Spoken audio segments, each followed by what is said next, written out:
Good morning children.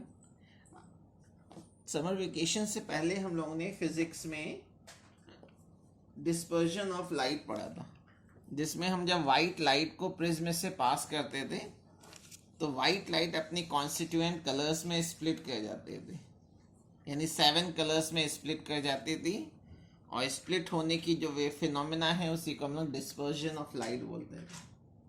और split क्यों करती थी उसका रीज़न भी मैंने बताया था कि डिफरेंट डिफरेंट कलर का जो रिफ्रैक्टिव इंडेक्स होता है, या इसके अलावा speed of light different different colour की अलग अलग होती है, ठीक है। और रिफ्रैक्टिव इंडेक्स अलग अलग होता है, इसलिए रेज डिफरेंट डिफरेंट एंगल में बेंड हो जाती है। लेकिन अगर आप प्रिज्म में से वाइट लाइट को जब पास करा रहे हैं और 7 कलर में स्प्लिट हो जाती है, तो मैं चाहता हूँ कि जो 7 कलर हैं फिर रिकम्बाइन हो करके फिर वाइट लाइट बना दे। तो न्यूटन ने सबसे पहले ये बताया था कि कैसे आप स्पेक्ट्रम को यानी 7 कलर को फिर रिकम्बाइन करके वाइट लाइट ऑब्टेन कर सकते हैं। तो उन्होंने क्या किया था कि 2 आइडेंटिकल प्रिज्म लिए थे। एक प्रिज्म ये ले लिया ABC, जितना इसका रिफ्रैक्टिव इंडेक्स है सेम रिफ्रैक्टिव इंडेक्स का एक दूसरा प्रिज्म,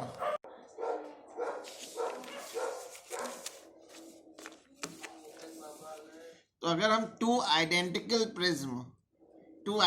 प्रिज्म सेम साइज का 2 प्रिज्म ले लें और एक दूसरे की अगर इन्वर्टेड रख दें, तो होता क्या है कि जो पहला प्रिज्म होता है, जो पहला प्रिज्म है, ये वाइट लाइट मैंने इंसिडेंट करी है, वाइट लाइट जिसको हम प्रिज्म पे इंसिडेंट करते हैं, तो ये क्या होगी, ये स्प्लिट कर जाएगी, 7 कलर्स में स्प्लिट कर जाएगी। सबसे ज़्यादा वॉयलेट कलर की रेज बैंड होंगी और सबसे कम रेड कलर की रेज बैंड होती है, ठीक है। तो ये वॉयलेट कलर की रेज चली गई और ये रेड कलर वाली रेज आई। लेकिन अगर इसी के बगल में एक इन्वर्टेड आइडेंटिकल प्रिज्म अगर रख दें, तो ये प्रिज्म क्या करता है कि इन दोनों कलर को रिकम्बाइन कर देता है, ये दोनों कलर फिर आपस में मिल जाती हैं और प्रिज्म से फिर वाइट लाइट बाहर निकल जाती है, ठीक है। इसी को हम लोग रिकॉम्बिनेशन ऑफ स्पेक्ट्रम कहते हैं। ये वाइट लाइट है, यानी जो बाहर लाइट निकलेगी, जो इमर्जेंट लाइट होगी, वो वाइट लाइट होगी। तो इसको अगर हमें एक्सप्लेन करना है तो हम कह सकते हैं कि when white light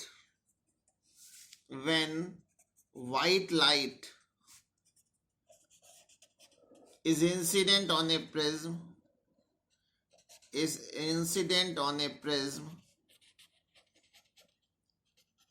it splits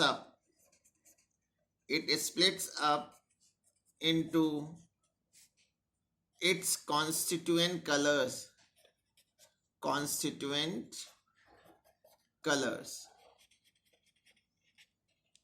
But if identical, लेकिन अगर मैं एक आइडेंटिकल प्रिज्म अगर रख दूं, if identical prism is placed inverted, उल्टा रख दें, inverted near the first prism,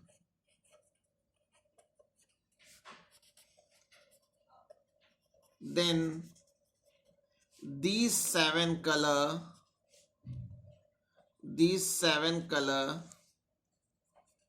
recombine in a second prism, या in an inverted prism, and finally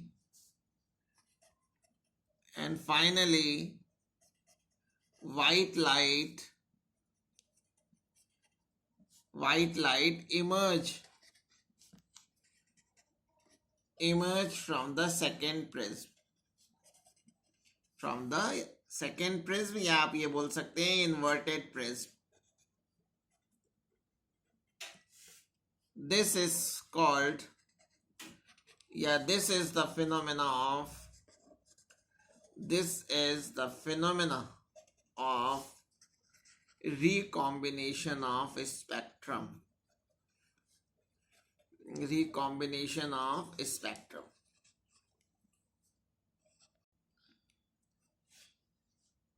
Now, अब हमें रेनबो को देखना है कि रेनबो क्या होता है. ठीक है, देखिए बारिश के बाद जो एटमॉस्फेयर में वाटर ड्रॉपलेट्स प्रेजेंट रहती हैं वो एक प्रिज्म की तरह एक्ट करती हैं और उसमें भी डिस्पर्शन की फिनोमेना होती है. तो मैं यहाँ पे डायग्राम में एक वाटर ड्रॉपलेट्स दिखाऊंगा और उसमें फिर मैं दिखाऊंगा कि कैसे वाइट लाइट 7 कलर में स्प्लिट करती है और रेनबो कैसे फॉर्म होता है. तो पहले चिल्ड्रन तो ये मालूम होना चाहिए कि रेनबो जो है एक नेचुरल स्पेक्ट्रम है जो हमें स्काई में दिखाई पड़ता है आफ्टर रेन शावर. तो मैं इसी से स्टार्ट कर रहा हूँ. अ rainbow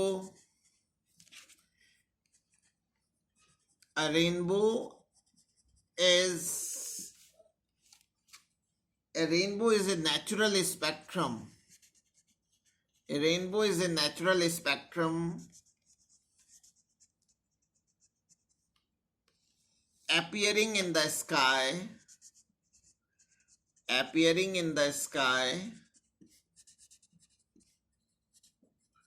after a rain shower.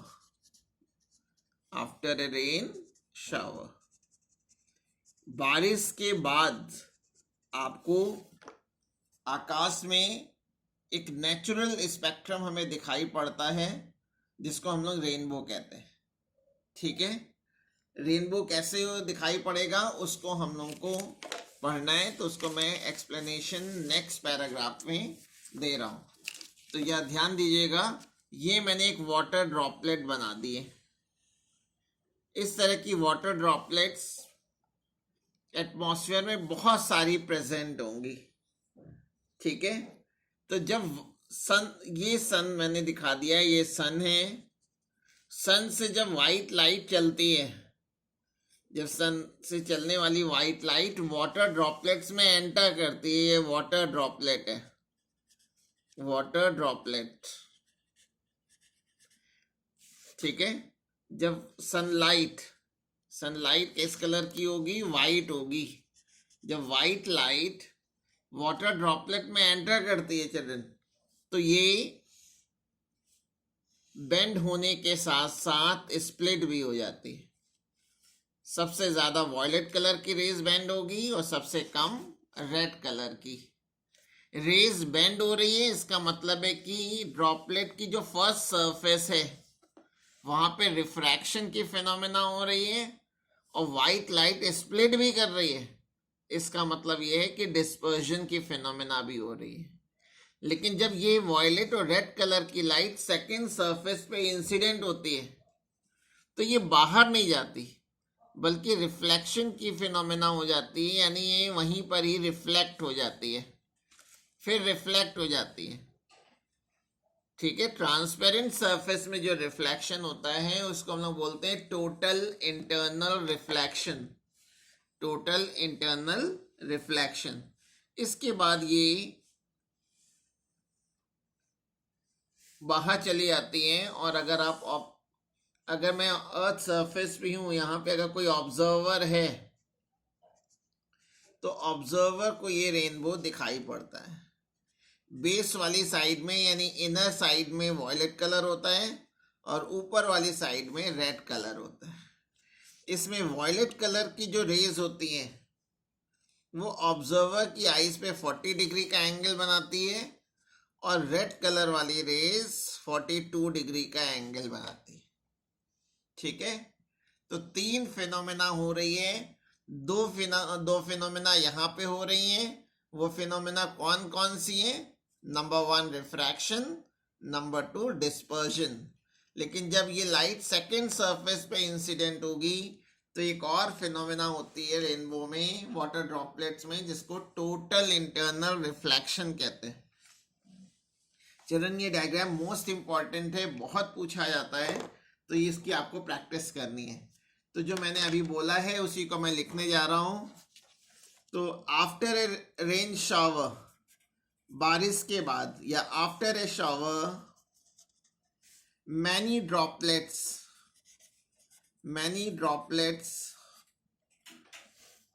suspended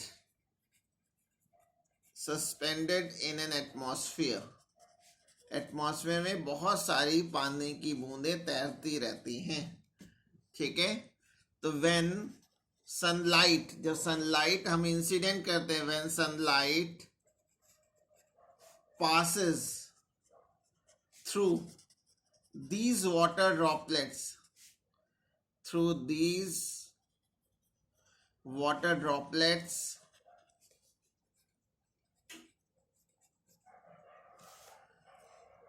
phenomena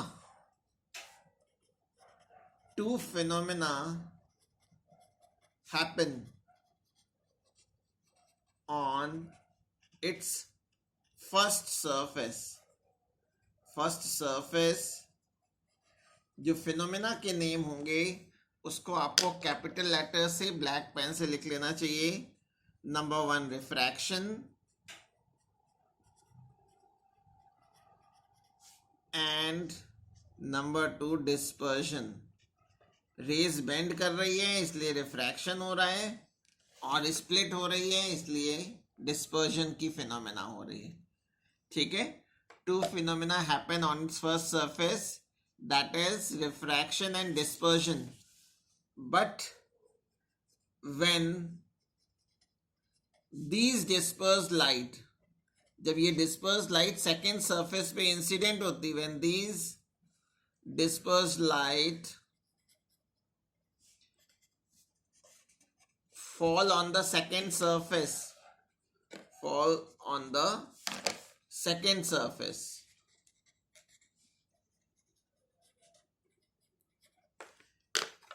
total internal reflection takes place, total internal reflection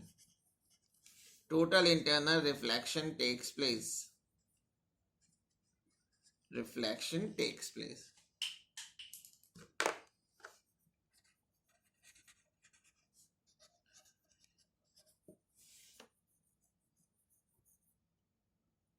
in this way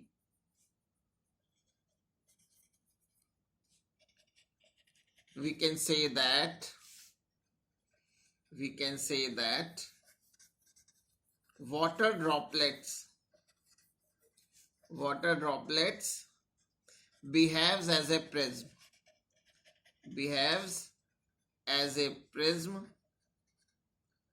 and so a rainbow is formed.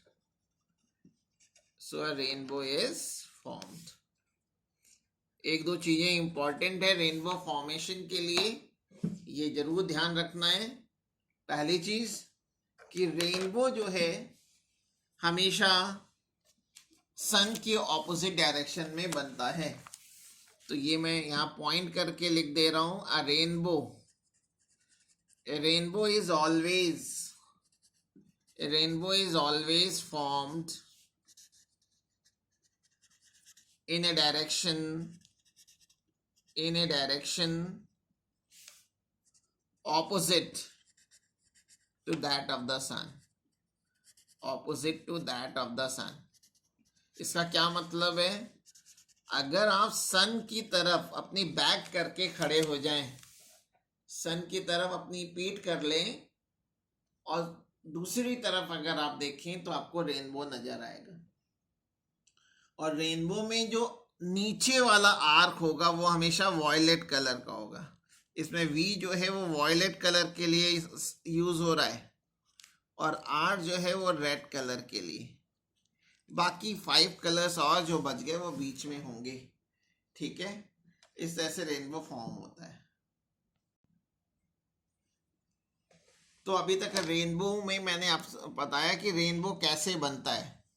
After a rain shower जो water droplets atmosphere में present होती हैं, उसमें जब sunlight fall करती है तो जैसे ही सनलाइट वाटर ड्रॉपलेट्स में एंटर करेगी वो बेंड हो जाएगी और साथ में वो वाइट लाइट सनलाइट जो है वो स्प्लिट भी कर जाएगी। यानी दो फिनोमेना उसकी फर्स्ट सरफेस पे होगी, एक तो रिफ्रैक्शन की फिनोमेना और दूसरी डिस्पर्जन की फिनोमेना। और जो ये 7 कलर में लाइट स्प्लिट कर जाएगी इनसाइड ए वाटर ड्रॉपलेट, जब ये वाटर ड्रॉपलेट जब sunlight split sunlight second surface पे इंसिडेंट होगी तो वहां पे टोटल इंटरनल रिफ्लेक्शन की फिनोमेना होगी। क्यों? ठीक है। और हमें एटमॉस्फेयर में रेनबो नजर आएगा। रेनबो में जो इनर आर्क होगा वो हमेशा वॉयलेट कलर का होता है और आउटर आर्क रेड कलर का होगा।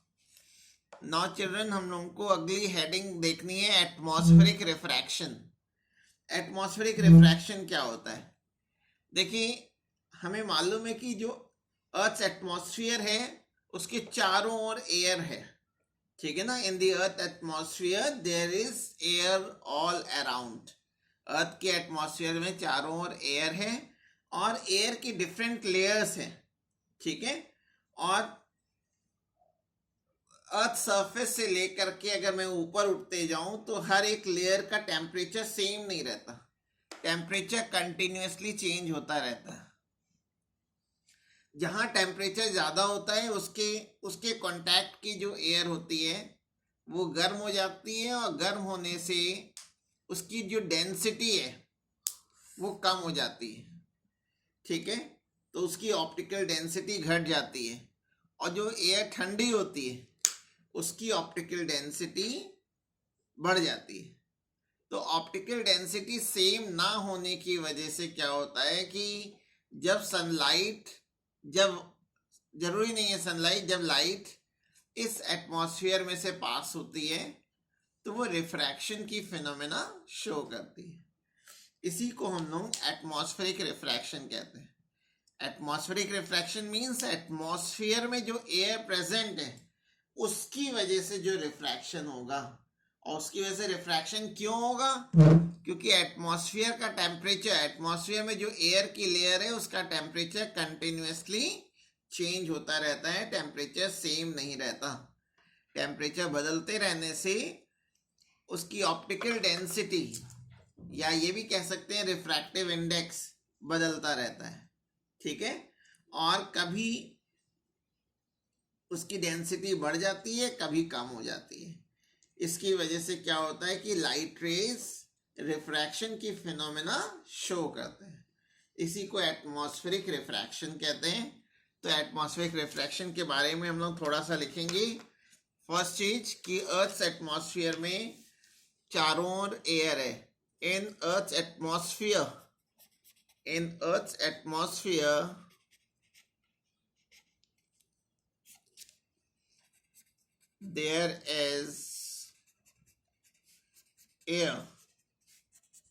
there is air all around, ठीक है। the temperature of air is not same at all point due to change in temperature। Temperature बदलने की वजह से क्या होता है कि एयर की डिफरेंट लेयर की ऑप्टिकल डेंसिटी अलग अलग होती है। Due to change in temperature the optical density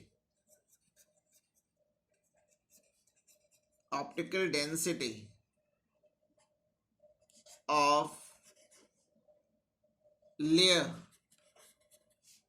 the optical density of layer keeps on changing।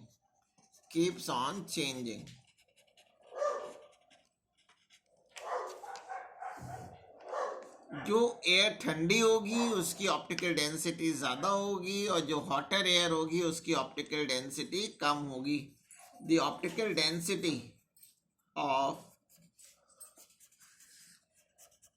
cooler air, the optical density of cooler air is more than that of hotter air. ठीक है, तो हमें ये याद रखना है कि earth atmosphere में चारों ओर एयर है और उस एयर का टेम्परेचर सेम नहीं रहता है, टेम्परेचर कंटिन्यूसली बदलता रहता है, जिसकी वजह से ऑप्टिकल डेंसिटी डिफरेंट लेयर्स की चेंज होती रहती है। जहाँ टेम्परेचर ज़्यादा होता है यानी जहाँ की एयर हॉट होती है उसकी ऑप्टिकल डेंसिटी कम होती है, और जहाँ का टेम्परेचर कम होता है वहाँ का एयर ठंडी होने की वजह से ऑप्टिकल डेंसिटी ज़्यादा होती है। लेकिन अगर एटमॉस्फेरिक रिफ्रैक्शन खाली डिफाइन करने को आएगा तो मैं पैराग्राफ चेंज करके 3 लाइन में डेफिनेशन लिख रहा हूँ, एग्जाम में वो लिखेंगे। क्या लिखेंगे कि when light rays pass through the atmosphere, when light rays pass through the atmosphere,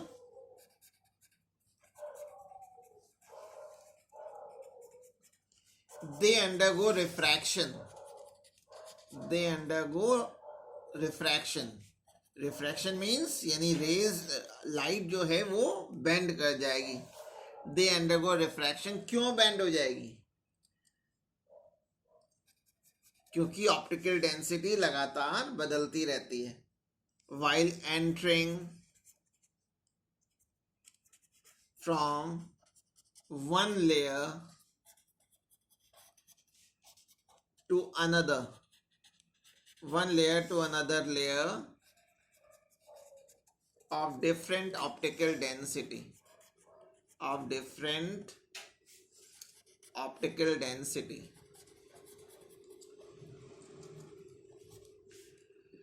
This type of refraction is called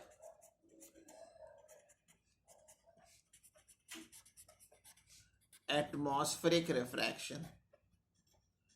Atmospheric refraction.